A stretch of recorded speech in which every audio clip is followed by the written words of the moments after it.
Olá, amigos da Magia Piaga, eu me chamo Rafael Noleto, sou sacerdote da religião Piaga e hoje vou falar um pouco para vocês sobre a corrente da Terra.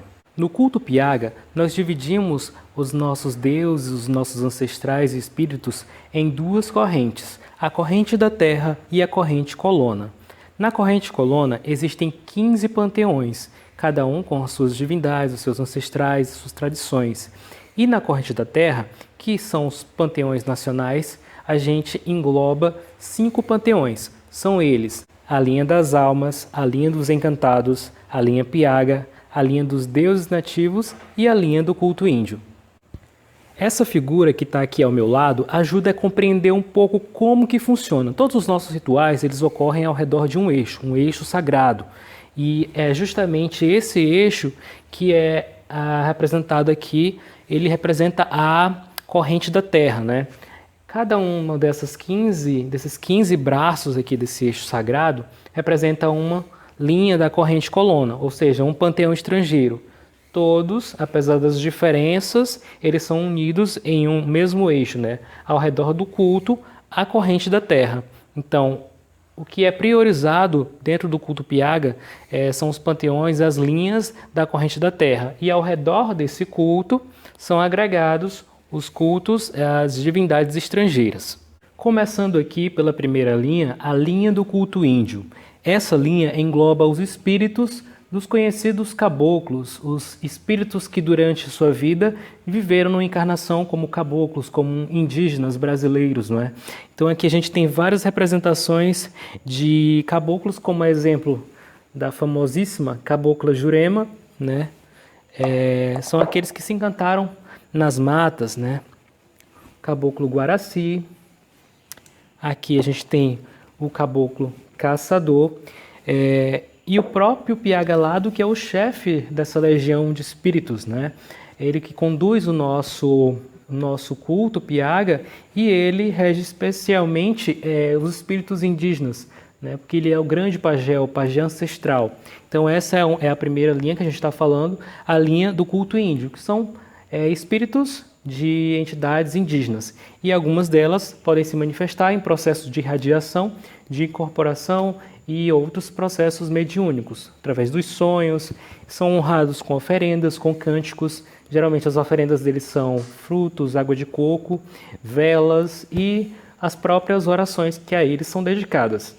A segunda linha que a gente vai falar hoje é a linha dos encantados. Os encantados são espíritos que não passaram pelo processo de morte, ou seja, eles não desencarnaram, né, passando por algum acidente ou alguma coisa assim do tipo.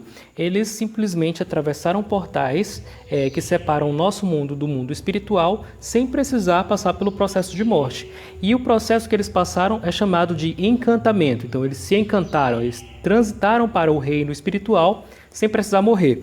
A exemplo de algumas entidades da linha dos encantados, a gente tem as sereias, não é? A gente tem, né, a sereia da praia, a sereia do rio, a sereia do mar, que é outra representação de sereia.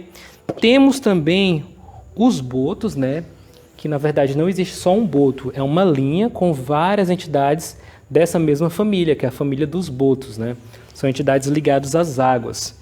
Então a gente tem o boto juvenal, o boto branco, o boto rosa, o boto Aloísio e vários outros dessa mesma linha. A gente tem também algumas entidades da linha dos guardiões, né? Que são, por exemplo, aqui a gente tem a representação do seu caveira, né? E ele é também da linha dos encantados. Todos os guardiões, eles são da linha dos encantados? Não necessariamente. Algumas, grande parte deles sim, são da linha dos encantados, mas outros transitam entre a linha dos encantados e a linha das almas, né? Algumas pombogiras, alguns exus, como o pessoal chama, né? E aqui a gente chama de guardiões. Alguns deles transitam entre essas duas linhas, então não dá para dizer, os exus e pombogiras, os guardiões, são da linha das almas ou são da linha dos encantados, porque varia de entidade para entidade. Algumas se manifestam mais na linha das almas, enquanto que outras mais na linha dos encantados. Bom, e dando continuidade, a terceira linha que vamos falar hoje é a linha dos deuses nativos. Eu vim aqui ao Bosque Amazônico, na Vila Pagã, onde temos algumas representações de divindades nativas brasileiras. E é justamente isso que está englobado na linha do dos deuses nativos, né, divindades que eram celebradas pelos antigos indígenas brasileiros. A exemplo de Tupã, Nhanderu, Amanaci, Jaci, Guaraci e tantas outras divindades. Então todas elas são englobadas na linha dos deuses nativos. Para falar da quarta linha da corrente da Terra, vim aqui ao Templo Piaga das Almas, que é onde tem algumas representações das almas benditas cultuadas nessa linha. As almas benditas são espíritos de pessoas que passaram por encarnações entre nós, humanos, não é? E desencarnaram e transcenderam e retornam com a missão de nos ajudar, nos auxiliar em diversas questões, desde questões pessoais ligadas aos sentimentos, ao amor, à abertura de caminhos. Então, as almas benditas são pessoas que passaram por experiências de vida terrena e, no momento do desencarne ou ao longo de sua vida, por conta de alguns motivos específicos, que varia de caso para caso, elas transcenderam, né? Se tornaram almas santas, almas benditas, e são cultuadas pelo povo, né? Por exemplo, aqui que a gente tem algumas representações de almas piagas, que são cultuadas especificamente nessa região do Piauí, de norte a sul. Elas cada uma tem a sua história e elas são amplamente cultuadas, né, pelo povo de suas respectivas localidades. Além das almas especificamente piagas, nós temos também almas que são conhecidas também e cultuadas em outros cultos. A exemplo dos pretos velhos, das pretas velhas, né? Algumas entidades classificadas como pombogiras também se integram à linha das almas, né? Não todas, mas algumas se integram à linha das almas.